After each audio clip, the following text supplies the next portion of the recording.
നമുക്ക് പ്രാർത്ഥിക്കാം. പരിശുദ്ധനും നിത്യനുമായ ദൈവമേ, സ്വർഗീയ പിതാവേ, തിരുനാമത്തെ വാഴ്ത്തുന്നു, സ്തുതിക്കുന്നു. നിന്റെ ഏറെ സ്നേഹത്തിനും കരുതലിനുമായി സ്തോത്രം ചെയ്യുന്നു. പക്ഷി ചുറ്റി പറന്ന് കാക്കുന്ന പോലെ നീ ഞങ്ങളെ നിരംപ്രതി കാക്കുന്നല്ലോ. നിന്റെ നീതി നിമിത്തം വിടിവെച്ച് നിന്റെ മഹാശക്തിയ ദിനം പ്രതി ഞങ്ങളെ കാക്കുന്നു. ദുഷ്പ്രവൃത്തികളുടെ പല്ലിനിരയായി കൊടുക്കാതെ നിന്റെ നീതി നിമിത്തം ഞങ്ങൾ ദിനം പ്രതി വിടിവിക്കുന്നല്ല കർത്താവ്. നിന്റെ രക്ഷ നയിക്കുമുള്ളത് കാൽ വഴുതാതെ വേണം ഞങ്ങളെ സൂക്ഷിക്കുന്നവൻ, വീഴാതെ വേണം ഞങ്ങളെ സൂക്ഷിച്ചതിൻ്റെ മഹിമാസന്നിധിയിൽ കളങ്കമില്ലാത്തവരായി ആനന്ദത്തോട് നിർത്തുവാൻ നീ ശക്തനും വിശ്വസ്തനുമായിരിക്കാൻ സ്തോത്രം ചെയ്യുന്നു. ആകാശവും ഭൂമി നിനക്ക് സാക്ഷ്യം പറയുന്നു കർത്താവ്. ഞങ്ങൾക്ക് വേണ്ടി കർത്താവ് നീ അതിനാക്കി വെച്ചിരിക്കുന്ന നിയമവ്യവസ്ഥതയിൽ ഇന്നും അത് പ്രവർത്തിച്ചു കൊണ്ടിരിക്കുന്നല്ലോ. നിന്റെ വിശ്വസ്തതയ്ക്ക് മാറ്റമില്ല. തിരുവഴുത്തുള്ള ആത്മക്രമം നൽകിയാട്ടെ. നീ കൂട്ടി വരുത്തിയ ജനത്തോട്, നീ യൂട്യൂബിൽ കേൾക്കുന്ന ജനത്തോട് കർത്താവ് നീ സംസാരിച്ചാട്ടെ. നീ വിലയേറി ജീവനെ കൊടുത്തുകൊണ്ട്, വില കൊടുത്തുകൊണ്ടാണല്ലോ കർത്താവ് നീ വീണ്ടെടുത്തത്. അതിനൊക്കെ കൊണ്ട് ഇടപെട്ടായിട്ട് എന്ന് പ്രാർത്ഥിക്കുന്നു. നിന്റെ വരവിനായി ഒരുക്കുവന്നൊക്കെ നീ സംസാരിച്ചാട്ടെ എന്ന് പ്രാർത്ഥിക്കുന്നു. ഏറ്റെടുക്കാണ് കൃപ കൊടുന്നാട്ടെ. നിന്റെ ആത്മാവിനല്ലാതെ സാധ്യമല്ലല്ലോ കർത്താവ്. പരിസരങ്ങളെ, ഈ ശബ്ദം കടന്നിരുന്ന പരിസരങ്ങളെ, വ്യക്തികളെ നിന്റെ പ്രായശ്ചിത്തം ഏതുപാട്ട് വിശദീകരിക്കുന്നു. ഇസ്രായേൽമേലുള്ള നിന്റെ നാമം മഹിമപ്പെടുവാന്നൊക്കെ വേണോ. നിന്റെ നീതി ഉയർന്നിരിക്കട്ടെ കർത്താവ്. പ്രാർത്ഥന കേട്ടതിനായ സ്തോത്രം. യേശു ക്രിസ്തുവിൻ്റെ നാമത്തിൽ തന്നെ സ്തോത്രം.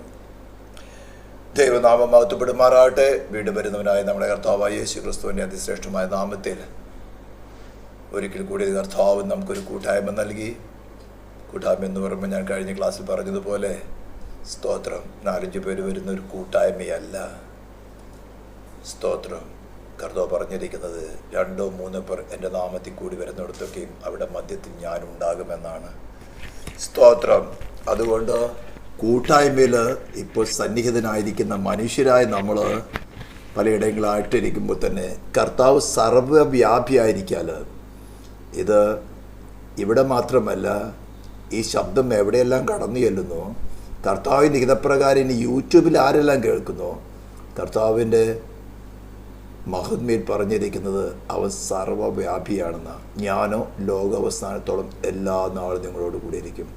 അപ്പം ഇവിടെ മാത്രമല്ല, ഓരോ വ്യക്തികളായിരിക്കുന്നിടത്തും ഇനി യൂട്യൂബിൽ കേൾക്കുന്നിടത്തു തന്നെയും 7 നക്ഷത്രങ്ങളെ വലയങ്കേക്ക് പിടിച്ച് എന്ന് പറഞ്ഞാൽ അവൻ്റെ ശുശ്രൂഷ ചെയ്യുന്ന ദേവദാസന്മാരെ അവൻ്റെ വലങ്കയിൽ പിടിച്ചിട്ട് 7 നിലവുകളുടെ നടുവിൽ ഉലാവുന്നവനായിട്ട് എങ്ങനെയുള്ളവൻ? അഗ്നി ജ്വാലയ്ക്കത്തോണം കണ്ണുള്ളവൻ. നമ്മുടെ കുറവുകളാട്ടെ, നമ്മുടെ ബലഹീന വശങ്ങളാട്ടെ എല്ലാം തന്നെ തൻ്റെ അഗ്നിജ്വാലയ്ക്കത്തോണം ഉള്ള കണ്ണുകൾ കൊണ്ട് നോക്കി നമ്മുടെ ബലഹീനമായിരിക്കുന്ന അവസ്ഥയിൽ നമുക്ക് ഗ്രഹിക്കത്തക്കവണ്ണം നമുക്കത് മനസ്സിലാക്കി തന്ന് നമുക്കൊരു ഡ്യൂട്ടിയുണ്ട്. എന്നും ബലഹീനതയിൽ ഇരിക്കാനല്ല. കർത്താവേ, ഞാൻ ബലഹീനൻ, നിന്നെ കൂടാതെ എനിക്ക് ബലമില്ല എന്ന് സമ്മതിച്ച് അവനെ ഏറ്റെടുത്തുകൊണ്ട് അവൻ്റെ ബലം ധരിക്കുക. കുറവുകൾ വെളിപ്പെട്ട് കഴിഞ്ഞാൽ അതിനെ ജസ്റ്റിഫൈ ചെയ്യാനോ അതിനെ ചോദ്യം ചെയ്യാനോ നോക്കാതെ കർത്താവ് എനിക്ക് മനസ്സിലാകുന്നു. പലർക്ക് ചിന്തിയിട്ട് അറിഞ്ഞുകൊണ്ട് പറയുന്നതാണ്, ഇങ്ങനെയൊക്കെയാണ് സംസാരിക്കുന്നത്, ഇങ്ങനെ മാത്രമേ മറ്റൊരു പാസ്റ്റർമാർ ഇങ്ങനെയാണ് അവർ പറയുന്നത്, അവരെങ്ങനെയാണല്ലോ പറയുന്നത്. അതൊക്കെ എങ്ങനെയാവട്ടെ, ഇപ്പോൾ നിങ്ങളോട് സംസാരിക്കുന്നത് ദൈവത്തിൻ്റെ ആത്മാവാണ്. നിങ്ങളുടെ മനസ്സാക്ഷിയിൽ നിങ്ങൾക്ക് വെളിപ്പെടുന്നുവെങ്കിൽ അത് നിങ്ങൾക്ക് തന്നെയുള്ള, നിങ്ങളോട് തന്നെയായിരിക്കും സംസാരിക്കുന്നത്. കർത്താവിന് ഇങ്ങനെ ചെയ്യാൻ സാധിക്കുകയുള്ളൂ. ഞാൻ കഴിഞ്ഞ പ്രാവശ്യമൊക്കെ പറയുന്നല്ലോ, ഒരു കാക്കയായിരുന്നാൽ ഇന്ന സ്ഥലത്തിരിക്കുന്ന കിരത്ത് തോട്ടിൽ ഒളിച്ചിരിക്കുന്ന എൻ്റെ ദാസനായ ഏലിയാവിന് രാവിലെയും വൈകിട്ടും അപ്പം ഇറച്ചി കൊണ്ട് കൊടുക്കണമെന്ന് പറഞ്ഞ കാക്കയുടെ ഡ്യൂട്ടിയാണ്. ഏലിയാവിൻ്റെ ഡ്യൂട്ടിയല്ല കാക്ക ഏത് വഴിക്ക് വരുന്ന നോക്കുന്നത്. അപ്പം ഇറച്ചി കൃത്യസമയത്ത്, കൃത്യ ക്വാണ്ടിറ്റി, കൃത്യമായ പാകത്തിൽ കൊണ്ടുകൊടുക്കാൻ കാക്കയ്ക്ക് വേറെ ഒരു ഓപ്ഷനില്ല. കാക്കയ്ക്ക് അതനുസരിച്ചേ പറ്റുള്ളൂ. കാരണം കാക്കയ്ക്കകത്ത് ഒരു മോറൽ ഏജൻ്റ് അല്ല, അതിന് ആത്മാവില്ല, പ്രാണനുണ്ട്. മനുഷ്യ അങ്ങനെയില്ല. ദൈവത്തിൻ്റെ സ്വരൂപത്തിനും സാദൃശ്യത്തിനും സൃഷ്ടിക്കപ്പെട്ടവൻ. നമുക്ക് സ്വതന്ത്ര മനസ്സിൻ്റെ ഉടമകളാണ്. ഇത് പലർക്കും ഇതിൻ്റെ കാര്യം മനസ്സിലായി. സ്വതന്ത്ര മനസ്സിൻ്റെ ഉടമ എന്താണ് പലർക്കും മനസ്സിലാകുന്നത്? ദൈവത്തിൻ്റെ പരിശുദ്ധാത്മാവിനാകട്ടെ, ദുഷ്ടൻ്റെ ശക്തികളൊക്കെ, മറ്റ് ഏതൊരു സോഴ്സിനായിക്കോട്ടെ, നമ്മുടെ ഇൻ്റലക്റ്റിലേക്ക് ഒരു ജ്ഞാനം നൽകുവാൻ, ഒരു ഇൻഫ്ലുവൻസ് നൽകുവാൻ മാത്രമേ സാധിക്കുകയുള്ളൂ. ആ ഇൻഫ്ലുവൻസ് വരുമ്പോൾ ദുഷ്ടന്റെ വശത്തു നിന്നായിക്കോട്ടെ, മനുഷ്യരുടെ വശത്തു നിന്നായിക്കോട്ടെ, ദൈവത്തിൽ നിന്നായിക്കോട്ടെ, അതിനെ എങ്ങനെ സ്വീകരിക്കണം അല്ല റിജക്റ്റ് ചെയ്യണമോ, ഇത് നമ്മളാണ് തീരുമാനിക്കുന്നത്. നമ്മുടെ ചിന്താമണ്ഡലത്തിൽ ഒരു ദുഷ്ടമായിട്ടൊരു ചിന്ത കൊണ്ടിടുകയാണ്, അല്ലെങ്കിൽ കർത്താവിൽ നിന്ന് അകറ്റുന്ന വിധത്തിലുള്ള ചിന്ത കൊണ്ടിടുകയാണ്. ഈ ലോകത്തിലേക്കോ ജഡത്തിന്റെ മോഹങ്ങളിലേക്കോ അല്ലെങ്കിൽ ദുഷ്ടന്റെ തന്നെ ആലോചനയൊക്കെ കടന്നു വരുമ്പോൾ, അതിനോട് നിരക്കുന്ന ചിന്ത വരുമ്പോൾ നമ്മുടെ ഡ്യൂട്ടിയാണ് ദൈവവചനം എന്ന വാളെടുത്തുകൊണ്ട് അതിനെ വെട്ടിക്കളയാന്നുള്ളത്. കഴിഞ്ഞ ദിവസം ഒരു ദേവദാസിന്റെ മെസ്സേജുകൾ ഞാൻ ഗ്രൂപ്പിൽ ഷെയർ ചെയ്തിരുന്നു. സ്തോത്രം. അത് നമ്മെ ഭരിക്കുന്നതിന് മുമ്പ് നാം അതിനെ ഭരിക്കണം. ഒരു റോങ് ആയിട്ടുള്ള ഐഡന്റിഫിക്കേഷൻ നമ്മുടെ മനസ്സാക്ഷി നമുക്ക് വ്യക്തമായിട്ട് വെളിപ്പെടുത്തി തരും. ഇത് നിന്റെ നിത്യജീവന ആവശ്യമായിട്ടുള്ളതല്ല. മനസ്സാക്ഷി കെട്ടുപോകാത്തൊരു സംബന്ധിച്ചോളം പറയുന്നത്. മനസ്സാക്ഷി കെട്ട് കഴിഞ്ഞാൽ പിന്നെ അതിന് ഒരു ആക്ഷനും ഇല്ല.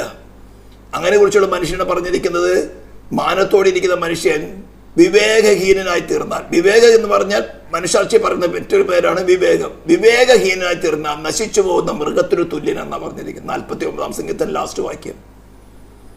മനസ്സാക്ഷി കെട്ടുപോകാതെ എപ്പോഴും സൂക്ഷിക്കേണ്ടത് നമ്മുടെ ഉത്തരവാദിത്തമാണ്. കർത്താവേ, നിന്റെ കൃപയാലെ സാധ്യമാകുള്ളൂ.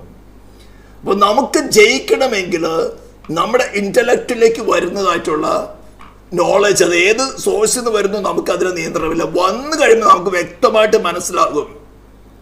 ഇപ്പൊ ഫോർ എക്സാമ്പിൾ, ചർച്ചിനകത്തുള്ള ഒരാളോട് അസൂയ തോന്നാണ്, അത് നമുക്ക് മനസ്സിലാകും. ഇതിന് പ്രത്യേകമായിട്ട് ദൈവവചനം എന്ന് പറയേണ്ട ആവശ്യമില്ല. ഉടനെ ദൈവവചനം വെച്ചുകൂടെ അതിനെ ഞങ്ങൾ കർത്തൃമേശ എടുക്കുന്ന, അല്ലെങ്കിൽ ഒരു ശരീരത്തിന്റെ അവയവങ്ങളാണ്. എൻ്റെ ലക്ഷ്യമെന്ന് പറയുന്നത് നിത്യത ക്രിസ്തുവിനോട് കൂടെയാണ്. നീ ആരെക്കുറിച്ച് അസൂയ കൊണ്ടുവിടുന്നു? ഇത് ചർച്ചിനെ കുറിച്ച് ഞാൻ പറയണം കേട്ടോ. എക്യുമെനിക്കൽ പ്രസ്ഥാനമല്ല പറയുന്നത്. എല്ലാവരും ഒന്നായി ചെന്ന് എല്ലാവരെയും തോളി കൈയിടുന്ന കാര്യമല്ല പറയുന്നത്. സ്തോത്രം. അപ്പൊ അതിനെ ചോപ്പ് ചെയ്ത് കളയേണ്ടത് നമ്മുടെ പണിയാണ്. അതാണ് കോട്ടകളെ ഇടിക്കുക എന്ന് പറയുന്നത്. ശത്രു നമ്മുടെ മൈൻഡിൽ കോട്ട കെട്ടാൻ നോക്കുമ്പോൾ, അവന് വസിക്കത്തക്കവണ്ണം കോട്ട കെട്ടാൻ നോക്കുമ്പോൾ, ഇങ്ങനെയാണ് അവൻ കോട്ട കെട്ടാൻ തുടങ്ങുന്നത്. അവിടെ ബ്രേക്കിംഗ് ബോണ്ടേജ് പരിപാടി എന്നല്ല, നാം തന്നെ അത് ചെയ്യണം. കർത്താവെ നീ മാറ്റി തരണമെന്ന് പറഞ്ഞ മാറില്ല. കർത്താവെ മാറ്റുവാൻ കൃപ എനിക്ക് വേണം. കർത്താവ് കൃപ തരും, ആഗ്രഹം ശരിയാണെങ്കിൽ, അല്ലെങ്കിൽ നടക്കില്ല. സ്തോത്രം. ഞാനൊരു ചെറിയ എക്സാമ്പിൾ പറഞ്ഞു. അനേകം വിഷയങ്ങളുണ്ട് ശത്രു നമ്മുടെ ചിന്താമണ്ഡലത്തിൽ കിടന്ന് കോട്ട കെട്ടുന്നത്. അനേകമായതുണ്ട്. ജഡത്തിൻ്റെതായിട്ടുള്ള അനേക മോഹങ്ങളുണ്ട്, ജഡാഭിലാഷങ്ങൾ. ഇത് നമ്മളിത് പോയിട്ടില്ല. ശത്രുവിനെ ഒരു പരിധിവരെ നമുക്ക് നിലനിർത്താം. യേശുവിന്റെ രക്തം, എനിക്ക് വേണ്ടി വീണ്ടെടുക്കപ്പെട്ട യേശുവിന്റെ രക്തം എന്നാണ്. അവനവിടെ നിൽക്കും. അവനറിയാം അതിന്റെ വില എന്താണെന്ന്. നമ്മൾ വീണ്ടെടുക്കുന്നൊക്കെ കൊടുത്തതിന്റെ വില എന്താണെന്ന് വളരെ വ്യക്തമായിട്ട് അറിയാം. ദുഷ്ടാത്മസേനയുടെ പ്രേരണകളും ഒരു പരിധി വരെ യേശുവിന്റെ രക്തത്തിന്റെ മുമ്പിൽ തളർന്നു നിൽക്കും, വിറച്ചുകൊണ്ട് നിൽക്കും. അവയ്ക്കും അറിയാം നമ്മളെ വീണ്ടെടുക്കാൻ വേണ്ടി അവയെ ശിക്ഷിച്ചവനായ ദൈവം തന്നെ നമുക്ക് പകരക്കാരനായി പ്രാശ്ചിത്തമായി തീർന്നതിന്റെ മഹത്വം അവയ്ക്കും അറിയാം.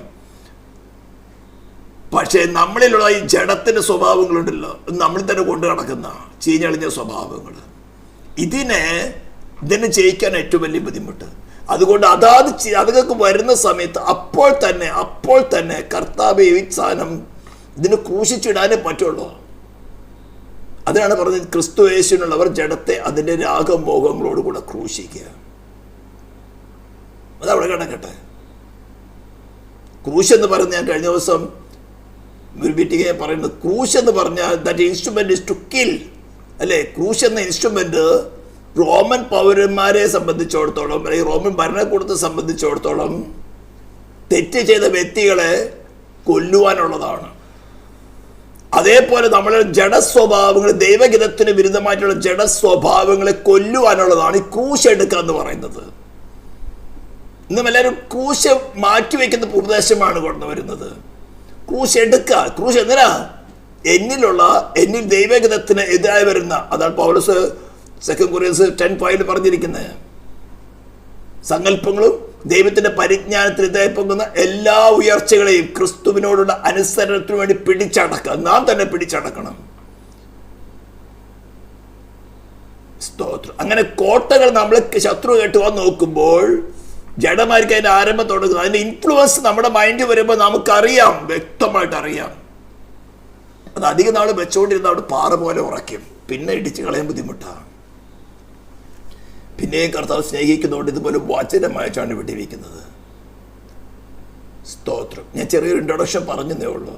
നമ്മൾ അതിൻ്റെ കാര്യങ്ങളിലേക്കാണ് ദിവസങ്ങളിലൊക്കെയും തന്നെ ചിന്തിച്ചുകൊണ്ടിരുന്നത്. ചില മാസങ്ങളായി ഒടുവിൽ കർത്താവിൽ അവൻ്റെ അമിത ബലത്തിൽ ശക്തിപ്പെടുവിൽ എന്നുള്ള കാര്യം പറയുന്നത്. എന്തുകൊണ്ടാണ് ദൈവസഭയ്ക്ക് ഉയർത്തെഴുന്നേറ്റ് മഹിമയുടെ വലത്തുഭാഗത്തിരിക്കുന്ന ക്രിസ്തുവിൻ്റെ ബലം കിട്ടാത്തത്? എന്തുകൊണ്ടാണ് ഓരോ വ്യക്തികൾക്ക് ആ ബലം കിട്ടാത്തത്? അതിൻ്റെ കാരണങ്ങൾ നാം ചിന്തിച്ചുകൊണ്ട് പ്രാർത്ഥിച്ചുകൊണ്ട് നടക്കില്ല. നമ്മുടെ വിധകയിലുള്ള ഒരു നീതി പ്രവൃത്തികൾ കൊണ്ട് സാധ്യമല്ല. ഈ മസ്റ്റ് ഡ്വെൽ ഇൻ us. നമ്മളിൽ അവൻ വസിക്കണം, നാം അവനിൽ വസിക്കണം. അവൻ നമ്മിൽ വസിച്ചാൽ അവൻ്റെ ഹിതപ്രകാരം, നമ്മുടെ ഹിതപ്രകാരം, അവൻ്റെ ഹിതപ്രകാരം അവൻ തൻ്റെ പ്രവൃത്തി ചെയ്തെടുക്കും. അവൻ എതിർത്ത് നിൽക്കാൻ ഒരു ശക്തിയുമില്ല, ഒരു സൃഷ്ടിയുമില്ല. എല്ലാ മുഴങ്കാലും, സ്വർലോകയുടെ ഭൂലോകയുടെ അധോലോകയുടെ മുഴങ്കാലുകളൊക്കെയും അടങ്ങും. അപ്പോൾ എല്ലാ സൃഷ്ടികളെയും, സ്വർലോകയുടെ ഭൂലോകയുടെ അധോലോകയുടെ മുഴങ്കാലുകളൊക്കെ മടങ്ങുന്ന നാമമുള്ളവൻ നമ്മുടെ മുമ്പിൽ, നമ്മളിൽ ഇരിക്കുമ്പോൾ മടങ്ങുന്ന ഉറപ്പാണ്. മടങ്ങുന്നില്ലെങ്കിൽ അതിൻ്റെ അർത്ഥം നമ്മളിൽ എവിടെയോ കുറവുണ്ട്. നമ്മൾ കർത്താവല്ല, ക്രിസ്തു അല്ല പ്രവർത്തിക്കുന്നത്, നമ്മൾ തന്നെ പ്രവർത്തിക്കുന്നത്. അതിനെ അങ്ങ് ക്രൂശിച്ചിടുക. എനിക്ക് ഇത്ര നാൾ കർത്താവ് സാധനം മനസ്സിലായില്ല, എന്നിൽ വാഴുന്നത് ഞാൻ തന്നെയാണ്. അതിന് കർത്താവ് കൂട്ടു നിൽക്കില്ല. പിന്നെ ദീർഘക്ഷമയിൽ അവൻ അവസരങ്ങൾക്ക് പുറകെ അവസരം തരും. ഇതുപോലെ വചനം വ്യക്തമായി വെളിപ്പെടുത്തി തരും. കർത്താവെ, എനിക്ക് മനസ്സിലാകുന്നുണ്ട്. ഇത്തരം കാര്യങ്ങളൊക്കെ പറഞ്ഞ് നമുക്ക് കഴിഞ്ഞ ദിവസം വളരെ കാര്യമായി പറഞ്ഞ കാര്യമാണ് ഈ ബോഷ്ക്ക് പറയരുത്. എഫെസ്യ ലേഖനം 4-ാം അധ്യായത്തിന്റെ അവസാന വാക്യങ്ങളൊക്കെ നമ്മൾ കഴിഞ്ഞ ആഴ്ച ചിന്തിച്ചതായിരുന്നു. ദൈവത്തിന്റെ പരിശുദ്ധാത്മാവിനെ ദുഃഖിപ്പിക്കരുത്. ഇങ്ങനത്തെ സംഭവം നടക്കുമ്പോൾ ദൈവത്തിന്റെ പരിശുദ്ധാത്മാവ് വിട്ടു പോകല്ല ചെയ്തത്, ദുഃഖിക്കുകയാണ് ചെയ്യുന്നത്. ദാവീദ് 51-ാം സങ്കീർത്തനത്തില് അവന്റെ ബേർശേബയുമായിട്ടുള്ള വിഷയത്തില് ദൈവം സ്വന്തം വിരൽ കൊണ്ട് എഴുതി കൊടുത്ത 3 പ്രമാണങ്ങൾ: അന്യന്റെ ഭാര്യ മോഹിച്ചത്, അന്യന്റെ ഭാര്യ വ്യഭിചാരം, ഊരിയാവിനെ കൊന്നുകളഞ്ഞത്. എന്നിട്ട് പോലും അവന്റെ രക്ഷ നഷ്ടപ്പെട്ടു. 51-ാം സങ്കീർത്തനം പറയുന്നത്, നിന്റെ രക്ഷയുടെ സന്തോഷം എനിക്ക് തിരികെ തരണമേ, നിന്റെ പരിശുദ്ധാത്മാവിനെ എന്നിൽ നിന്ന് എടുക്കരുത്. ഇത്രേ കാര്യങ്ങൾ ചെയ്തപ്പോഴും പരിശുദ്ധാത്മാവ് ദുഃഖിച്ചിരിക്കുകയാണ്. അവന് നിയന്ത്രിക്കാൻ പറ്റുന്നില്ല. കാരണം എന്താ? പരിശുദ്ധാത്മാവിന്റെ ആലോചനയ്ക്ക് അതീതം അവന്റെ ജഡം അവനെ ഓവർകം ചെയ്തു. പിന്നെ അവനെ സ്വതന്ത്രമാക്കണമെങ്കിൽ കുറച്ച് ബാലശിക്ഷകൾ കൂടെ കടന്നുവിടണം. അതാ 38-ാം സങ്കീർത്തനം. ചില ബാലശിക്ഷകൾ കൂടെ കടത്തിവിട്ട് അവന്റെ ശരീരം കൊണ്ട് ഒരു ഗുണമില്ലെന്ന് അവന് മനസ്സിലായി കഴിഞ്ഞപ്പോഴാണ് നാഥാൻ പ്രവാചകൻ അയക്കുന്നത്.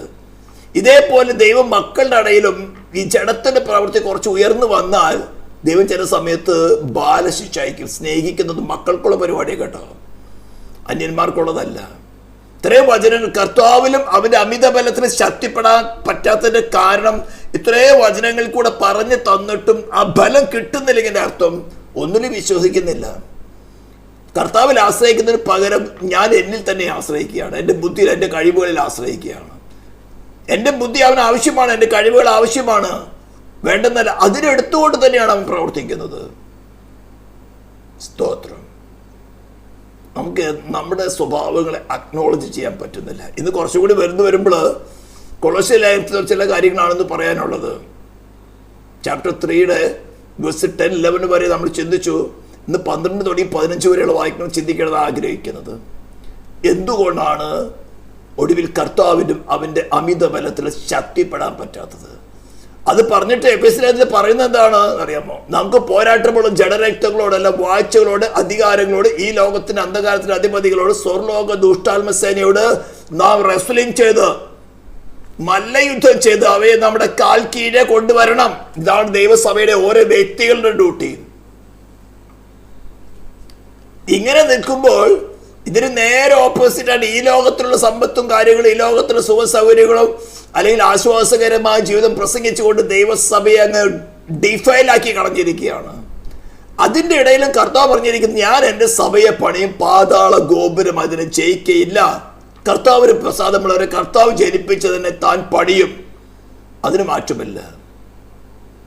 സ്തോത്രം. ഈ പണിയും തന്നെ അവൻ്റെ കൂടെ ഞങ്ങൾ ചെറിയ ഉപകരണങ്ങളായിട്ട് ഈ തൂക്കുപെട്ടിയും കുടിച്ചു കൊണ്ട് നടക്കുക. തൂക്കുകട്ട, പ്ലമ്മറ്റ്, ക്രിസ്തു എന്ന അടിസ്ഥാനത്തോടല്ലാതെ ഒരു ഡിനോമിനേഷനോടോ ഒരു സോഷ്യൽ സ്റ്റാറ്റസിനോടോ മറ്റൊന്നിനോടും തന്നെ തൂക്ക് കെട്ടപ്പിടിക്കുന്ന ദേവദാസന്മാർ അവർ മാത്രം ദേവദാസന്മാരുള്ളൂ. അല്ലാതെ വേറെ തൂക്ക് കെട്ടപ്പിടിക്കുന്നവരും ദേവദാസന്മാരല്ല. ഡിനോമിനേഷന് വേണ്ടിയോ വ്യക്തി താല്പര്യങ്ങൾക്ക് വേണ്ടിയോ ഫെയിമിന് വേണ്ടിയോ ഇവരൊന്നും തൂക്ക് കെട്ടപ്പിടിക്കുന്നത് ക്രൂശിക്കപ്പെട്ടവനെ ക്രിസ്തുവിനോടല്ല.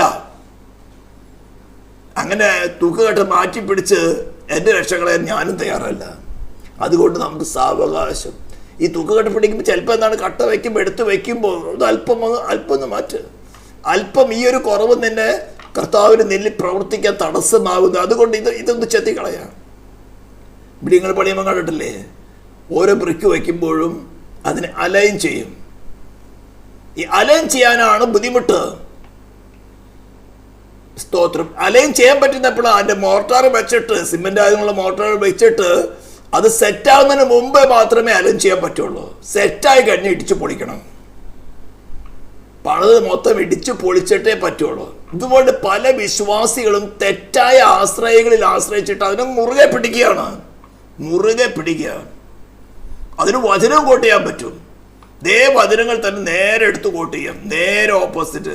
അതാണ് യെശയ്യാവ് 5:20 പറയുന്നത്, നന്മയ്ക്ക് തിന്മയെന്നും തിന്മയ്ക്ക് നന്മയെന്നും വെളിച്ചത്തിന് ഇരുളെന്നും ഇരുളിന് വെളിച്ചമെന്നും മധുരത്തിന് കയ്പും കയ്പിന് മധുരമെന്നും അവർക്ക് അയ്യോ കഷ്ടമെന്നാണ് പറഞ്ഞിരിക്കുന്നത്. മാറ്റാൻ പറ്റില്ല. ഈ വചനങ്ങൾ കേൾക്കുമ്പോൾ ഇതെന്തുകൊണ്ട് ഇത്ര തീക്ഷ്ണമായ വചനങ്ങൾ പറയുന്നതെന്ന് ഭീഷണിപ്പെടുത്തുവാനല്ല. ഭീഷണിപ്പെടുത്തിട്ട് ഒരാളെ രക്ഷിക്കാൻ സാധ്യമല്ല. കർത്താവ് സ്നേഹിച്ചുകൊണ്ടേ ഇടപെടുന്നുള്ളൂ. ആ കർത്താവ് ഉയർത്തെഴുന്നേറ്റതിന് ശേഷം മഗ്ദലേയിലെ കാര്യം മറിയമെന്ന് പറഞ്ഞപ്പോൾ ആരും വിശ്വസിച്ചില്ല. ലൂക്കോസ് സുവിശേഷം ആരും വിശ്വസിച്ചു. യോഹന്നാനും പത്രോസും ഓടി കുനിഞ്ഞു നോക്കി, അകത്ത് കടന്നു നോക്കി. കർത്താവ് അവിടെ ഇല്ലെന്ന് മനസ്സിലായി. പക്ഷേ വാഗ്ദത്ത പ്രകാരം പുനരുദ്ധാന ശക്തിയോടുകൂടി ഉയർത്തെഴുന്നേൽക്കുന്ന ആരും വിശ്വസിച്ചില്ല. കർത്താവ് അവരാരും തള്ളിക്കളഞ്ഞില്ല. എമ്മാവുസിലേക്ക് 2 പേര് പരിപാടിയൊക്കെ നിർത്തി പുറകോട്ട് പോയി. അവരെയും കർത്താവ് വിട്ട് കളഞ്ഞില്ല. ആർക്ക് എന്താ കുറവെന്ന് അവരുടെ അടുത്ത് വന്ന് സമാധാനത്തോടെ അവരെ റിബ്യൂക്ക് ചെയ്യല്ല ചെയ്തത്, തള്ളിക്കളയല്ല ചെയ്തത്. അവരെന്തോ കുറവുണ്ട്, ആ കുറവിനെ വെളിപ്പെടുത്തി തൻ്റെ പുനരുദ്ധാന ശക്തിയെ അവർക്ക് അകത്ത് വെളിപ്പെടുത്തിയപ്പോൾ അവരാരും പിന്നെ പിന്തിരിഞ്ഞു പോയില്ല. അതുകൊണ്ട് നമ്മൾ ആ കർത്താവ് ശാസിച്ച് സംസാരിച്ചാലും നമ്മളെ തള്ളിക്കളയുവാനല്ല. കുറവ് വെളിപ്പെടുമ്പോൾ യെസ് ലോർഡ്, എനിക്കിത് മനസ്സിലായി, ഇങ്ങനൊരു സാധനം ഒളിച്ചിരിക്കുന്നുണ്ടായാലും എൻ്റെ ദൈവമേ നിൻ്റെ വീര്യബലമുണർത്തി എൻ്റെ രക്ഷയ്ക്ക് വേണ്ടി നീ വന്നല്ലോ എന്ന് പറഞ്ഞുകൊണ്ട് അവന് മഹത്വം കൊടുക്കുക. അപ്പോൾ പറഞ്ഞു വരുന്നത്, അതുകൊണ്ട് ദൈവത്തിൻ്റെ വൃദ്ധന്മാരും എലക്ട് വിശുദ്ധന്മാരും പ്രിയരുമായി മനസ്സലിവ്, ദയ, താഴ്മ, സൗമ്യത, ദീർഘക്ഷമ ഇവ ധരിച്ചുകൊണ്ട്, ക്രിസ്തുവിനെ ധരിക്കാൻ സ്നാനപ്പെട്ടവർക്ക് ഇതൊക്കെ ധരിക്കുമെന്ന് പറയുന്നു. മനസ്സലിവ്, ദയ, താഴ്മ, സൗമ്യത, ദീർഘക്ഷമ എന്നിവ ധരിച്ചുകൊണ്ട് അന്യോന്യം പൊറുക്കോ. ഇത് ചർച്ചിനകത്താണ് കേട്ടോ. കൊളോസ്യ ലേഖനം എഴുതുന്നത് ജാതികൾക്കല്ല, ക്രിസ്തുയേശുവിൽ വിശ്വാസികളും വിശുദ്ധന്മാരുമായിരിക്കെ എഴുതുകയാണ്. അതുകൊണ്ട് പറഞ്ഞത് ദൈവത്തിൻ്റെ വൃദ്ധന്മാരും വിശുദ്ധന്മാരും പ്രിയരുമായവർക്ക്, ഇവരോട് സംസാരിക്കുന്നത്. ഇത് പറഞ്ഞുകൊണ്ട് ജാതികളോടോ ദൈവത്തോട് എതിർത്ത് നിൽക്കുന്നവരോടോ സുവിശേഷത്തോട് എതിർത്ത് നിൽക്കുന്നവരോട് പോയി തോളി കൈയിടാനല്ല പറഞ്ഞിരിക്കുന്നത്. അവിടെ പറയും എല്ലാവരും ക്ഷമിക്കുവാനല്ലേ കർത്താവ് പറഞ്ഞിരിക്കുന്നത്. ഒരു ചേട്ട് തടിച്ച മറുചേട് കാണിക്കാനല്ല പറഞ്ഞിരിക്കുന്നത്. നീ എതിർത്താൽ നിന്റെ 2 ചേടല്ല നിന്റെ തലയടക്കം അടിച്ചു പൊട്ടിച്ച് കളയും. അത്ര ക്രോധത്തോടാണ് ശത്രു നിനക്കെതിരെ ദൈവ മക്കൾക്കെതിരായി പ്രവർത്തിക്കുന്നത്. അതുകൊണ്ട് ഒരടി കൊണ്ടാലും നീ അങ്ങ് ക്ഷമിക്ക്. മറ്റു ചെവിടുകൾ അടിക്കണമെങ്കിൽ അടിക്കട്ടെ, അല്ലെങ്കിൽ അവൻ്റെ കോപം തീരട്ടെ. അതിനല്ലാണ്ട് 2 ചെവിയും കാണിച്ചു കൊടുക്കാനല്ല കർത്താവ് പറഞ്ഞത്. സ്തോത്രം. ഇതൊക്കെ ഞാൻ വിവരിച്ചിട്ടുള്ളതാണ്. യെരുശലേമിൽ നിന്ന് യെരിഹോയിലേക്ക് പോകുമ്പോൾ കള്ളന്മാർ വളരെയുണ്ട്. അപ്പോൾ അവിടെ ഒരാൾക്ക് പോകണമെങ്കിൽ ചിലപ്പോൾ വഴി നിന്ന് നിർബന്ധിച്ച് ആൾക്കാരെ പിടിക്കും, പാവപ്പെട്ടവരെ പിടിക്കും. നീ എന്നോടുകൂടെ പ്രാബല്യം വരെ വരാൻ പറഞ്ഞിട്ട്. അതുകൊണ്ട് കർത്താവ് പറഞ്ഞത്, നിന്നോടുകൂടെ 1 താഴെ നടക്കാൻ പറഞ്ഞാൽ നീ 1 അല്ല 2 നടക്ക്. അവൻ ബലമുള്ളവനാ, സ്വാധീനമുള്ളവനാ. നിന്നെ അടിച്ച് കൊണ്ടുപോകുന്നതിനേക്കാളും നല്ലത് നീ ധൈര്യമായിട്ട് പോ. അതിനു വേണ്ടി കർത്താവ് അതൊക്കെ പറഞ്ഞത്. ഇന്ന് എല്ലാവരും തോളി കേട്ട് നമുക്ക് എല്ലാവരും സ്നേഹിക്കേണ്ടോ. ഏറ്റവും ദൂഷ്യമായ ഒരു പരിപാടിയാണ് എല്ലാവരും സ്നേഹിക്കുന്ന. അതേ സമയത്ത് പറഞ്ഞിരിക്കുന്നത് വേർപാടുണ്ട്. 2 Corinthians chapter 6:14 തുടങ്ങി പറഞ്ഞാൽ ഇണയില്ല പിണ കൂടരുതെന്ന്. അത് വിവാഹത്തെക്കുറിച്ച് മാത്രം പറഞ്ഞിരിക്കുന്നതല്ല. ഗുണം പിടിക്കാത്തവരെ തോളി കൈയിടരുന്ന്. കർത്താവ് മഹാപുരോഹിതന്മാർ ശാസ്ത്രിമാർ ആരുടെ തോളിൽ കൈയിട്ടത്? പൗലോസ് സുവിശേഷത്തോട് എതിർത്തുന്ന ഏത് മഹാപുരോഹിതന്മാരെ തോളിലെ കൈയിട്ടുണ്ട് നടന്നത്? ഇതൊക്കെ സൂക്ഷിച്ചാൽ മാത്രമേ ഈ കർത്താവ് ഒടുവിൽ കർത്താവിലും അവൻ്റെ അമിത ബലത്തിൽ ശക്തിപ്പെടാൻ പറ്റുള്ളൂ. വേർപാടില്ലാതെ ഒന്നും എല്ലാവരും തോളിലും കൈയിടുന്നവൻ്റെ കൂടെ ഒന്നും അതിന് വേറൊരു കർത്താവുണ്ട്, വേറൊരു യേശു ഉണ്ട്. വളരെ ശക്തിയോടെ പ്രവർത്തിക്കും, വളരെ ശക്തിയോടെ. സ്തോത്രം. അന്യോന്യം പൊറുക്കുകയും ഒരുവനോട് ഒരുവന് വഴക്കുണ്ടായ തമ്മിൽ ക്ഷമിക്കുകയും ചെയ്യും. കർത്താവ് നിങ്ങളോട് ക്ഷമിച്ചതുപോലെ നിങ്ങളോട് ക്ഷമിക്കും. കർത്താവ് നിങ്ങളോട് ക്ഷമിച്ചതുപോലെ നിങ്ങളോട് ക്ഷമിക്കുമെന്ന് പറഞ്ഞാൽ ഫ്രീ ആയിട്ടല്ല ക്ഷമിച്ചത്. പ്രായശ്ചിത്തം നടത്തിയെടുത്ത് അതിൽ വിശ്വസിച്ച് ഇനി എനിക്ക് എൻ്റെ ഹിതം വേണ്ട, ദൈവഹിതം മാത്രം എന്നിൽ മതി എന്ന് പറഞ്ഞ് യേശു ക്രിസ്തുവിൽ മാത്രമുള്ള ആശ്രയം ദൈവത്തിന് വേണ്ടി വേർതിരിക്കപ്പെടുമ്പോഴാണ് ക്ഷമിക്കുന്നത്. കർത്താവ് നിങ്ങളോട് ക്ഷമിച്ചതുപോലെ എന്ന് പറഞ്ഞാൽ വെറുതെ അങ്ങ് കയറി ക്ഷമിക്കുന്ന ദൈവമല്ല. നമ്മൾ എത്രയോ ക്ലാസ്സിൽ കൂടെ ചിന്തിച്ചു. അങ്ങനെ ക്ഷമിച്ചാൽ എന്താ ഉണ്ടാകുന്നത്? ഇന്ന് ക്രിസ്തീയ ഗോളത്തിൽ എല്ലാവരും മിക്ക ആൾക്കാർ ചിന്തിച്ചിരിക്കുന്നത് അങ്ങനെ ദൈവം ക്ഷമിക്കുന്നുവല്ലോ. ദൈവത്തിന് അങ്ങനെ ക്ഷമിക്കാൻ സാധ്യമല്ല. അൺകണ്ടീഷണലായിട്ട് ദൈവത്തിന് ക്ഷമിക്കാൻ സാധ്യമല്ല. ഫസ്റ്റ് കണ്ടീഷനാണ് പ്രായശ്ചിത്തം. ഞാൻ എല്ലാ ക്ലാസ്സുകളിൽ ഇത് പറയുന്നതാണ്. അത് പാപത്തിന് വേറെ പരിഹാര മാർഗമില്ല. അത് വിശ്വസിക്കാത്ത ദൈവമാണ് ക്ഷമിക്കുന്നത്. മാനസാന്തരം എന്ന് പറഞ്ഞത് സ്വന്തം ഇഷ്ടപ്രകാരം നടന്നത് വിട്ടൊഴിഞ്ഞുകൊണ്ട് ദൈവഹിതപ്രകാരം മാത്രം നടക്കും. അതിനിടയ്ക്ക് അനേക സ്ലിപ്പുകൾ വരും.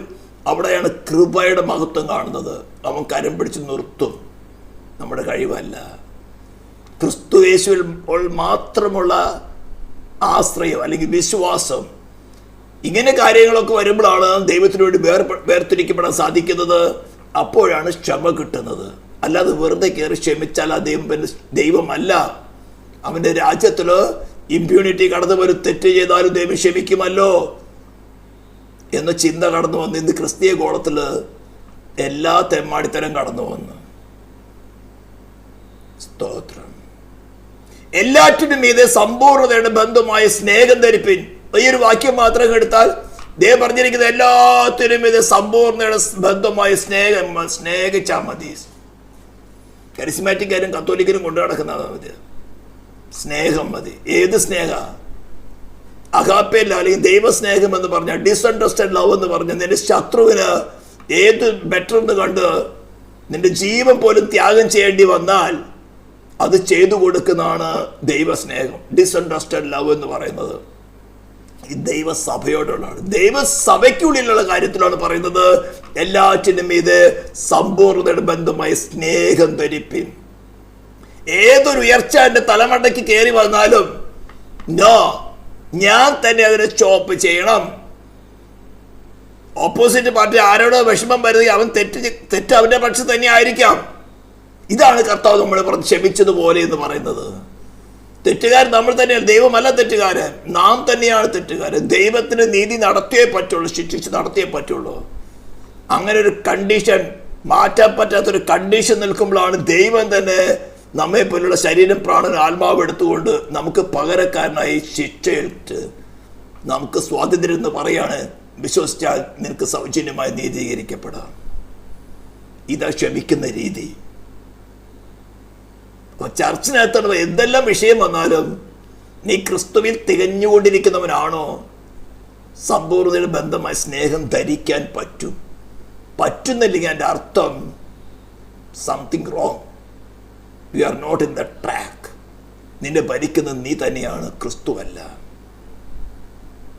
ഇതുകൊണ്ട് ഈ കാര്യങ്ങളിൽ പെർഫെക്ഷൻ വരാത്തത് കൊണ്ടാണ് സ്വർഗത്തിലും ഭൂമിയിൽ സകല അധികാരമുള്ളവരായ കർത്താവിന് നിന്നിൽ വസിച്ചുകൊണ്ട് നിന്നിൽ കൂടെ സ്വർഗത്തിലും ഭൂമിയിൽ സകല അധികാരം നടത്താൻ പറ്റാത്തത്.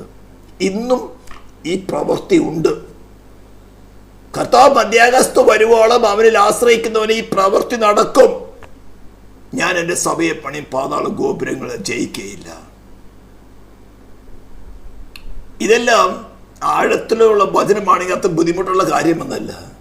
ബുദ്ധിമുട്ട് എവിടെയാണെന്നറിയോ? നമ്മുടേതായിട്ടുള്ള സെൽഫ് നമുക്ക് റിവീൽ ചെയ്ത് കിട്ടുമ്പോൾ, ദൈവഗതത്തേക്കാൾ അധികമായിട്ടുള്ള സ്നേഹം നമുക്ക് വെളിപ്പെട്ട് കിട്ടുമ്പോൾ അതിനെ അങ്ങ് ക്രൂശിച്ചിടാൻ പറ്റുന്നില്ല. വേദന ഉണ്ടാവും. ക്രൂശ് എന്ന് പറയുന്നത് നല്ല വേദനയുടെ ഉപകരണം തന്നെയാണ്. നല്ല വേദനയുടെ ഉപകരണം തന്നെയാണ്, ഇൻസ്ട്രുമെന്റ് തന്നെയാണ്. അവിടെ കിടന്ന് ഇഞ്ചിഞ്ചായിട്ട് മരിക്കണം. സ്തോത്രം. ദൈവത്തിൻ്റെ പരിശുദ്ധാത്മാവ് എന്നും വാദിച്ചുകൊണ്ടിരിക്കുകയില്ല. നമ്മുടെ മനസ്സാക്ഷി കഠിനമാകാതിരുന്നാൽ, സ്തോത്രം, നമുക്ക് വ്യക്തമായി തിരിച്ചറിയാൻ പറ്റും. ക്രിസ്തുവിന്റെ സമാധാനം നിങ്ങളുടെ ഹൃദയങ്ങളിൽ വാഴട്ടെ. അതിനല്ലോ നിങ്ങൾ ഏക ശരീരമായി വിളിക്കപ്പെട്ടിരിക്കുന്നത്.